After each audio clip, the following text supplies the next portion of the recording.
रक्ताच्या नात्याने नाकारलेल्या वृद्धांची आई मनीषा पवार यांचा प्रेरणादायी प्रवास।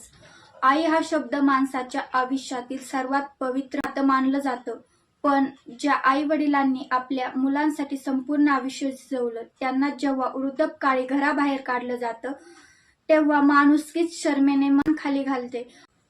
मात्र अशा निराधार, उपेक्षित आणि रक्ताच्या नात्याने नाकारलेल्या शेकडो वृद्धांसाठी आई बनण्याचं काम बीड जिल्ह्यातील एका धाडसी महिलेने केलं आहे। जागतिक महिला दिनानिमित्त आपण जाणून घेणार आहोत कळसंबर येथील आपला परिवार वृद्धाश्रमाच्या आधारस्तंभ मनीषा पवार यांचा प्रेरणादायी प्रवास। बीड जिल्ह्यातील कळसंबर या छोट्याशा गावातून सुरू झालेला हा प्रवास अजिबात सोपा नव्हता। मनीषा पवार आणि त्यांचे पती वैजनाथ खोडवे यांनी जेव्हा वृद्धाश्रम सुरू करण्याचा निर्णय घेतला होतं, ते फक्त एक स्वप्न, निराधार वृद्धांची सेवा करण्याचं। रेल्वे स्टेशन, बस स्थानक किंवा रस्त्याच्या कडेला मरणास अवस्थेत पडलेल्या त्यांनी स्वतः उचलून आश्रमात आणलं। सुरुवातीला राहण्यासाठी धड छप्पर नव्हतं, रस्ता नव्हता, सुविधा नव्हत्या, पण मनीषा ताईंनी कधीच हार मानली नाही।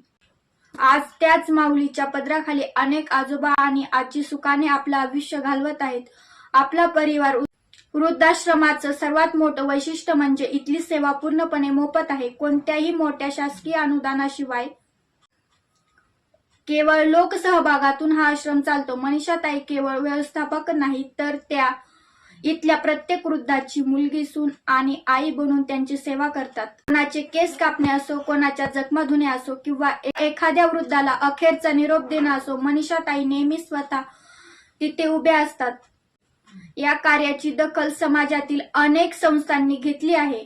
यामध्ये जिल्हा क्रीडा कार्यालय बीड व युवा कार्यक्रम व खेळ मंत्रालय Delhi, rail for foundation Pune यांचा सेवादीप पुरस्कार 2011, झुंजार पत्रकार संघ केज यांच्याकडून सिंधुताई सपकाळ स्मृती पुरस्कार 2022, मराठवाडा सामाजिक कार्यकर्ता पुरस्कार 2024, वालचंदनगर माजी विद्यार्थी मंडळ पुणे यांचा सामाजिक कृतज्ञता पुरस्कार 2024, club of Beed mid town यांचा चंपावती भूषण पुरस्कार 2025, तसेच स्नेहालय अहिल्यानगर संचालित स्नेहधार पुणे यांचा स्नेहधार गौरव पुरस्कार 2025 यासह संस्थेला 40हून अधिक पुरस्कारांनी गौरवण्यात आले आहे।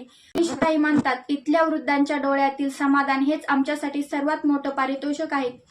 त्या म्हणतात, स्त्री ही फक्त घर सांभाळणारी नसून समाजासाठी काहीतरी करणारी असली पाहिजे। वृद्धाश्रम उभे राहण्याची वेळच येऊ नये आणि प्रत्येकाने आपल्या आई वडिलांची काळजी घेतली पाहिजे। तर कुणी निराधार असेल तर या मायबापांसाठी आमची दारं कायमची उघडी आहेत। मनीषा पवार यांच्यासारख्या महिला आजच्या समाजासाठी खऱ्या अर्थाने प्रेरणादायी आहेत। प्रतिकूल परिस्थितीतही माणुसकीची ज्योत तेवत ठेवणाऱ्या या रणरागिणीला जागतिक महिला दिनानिमित्त मानाचा मुजरा।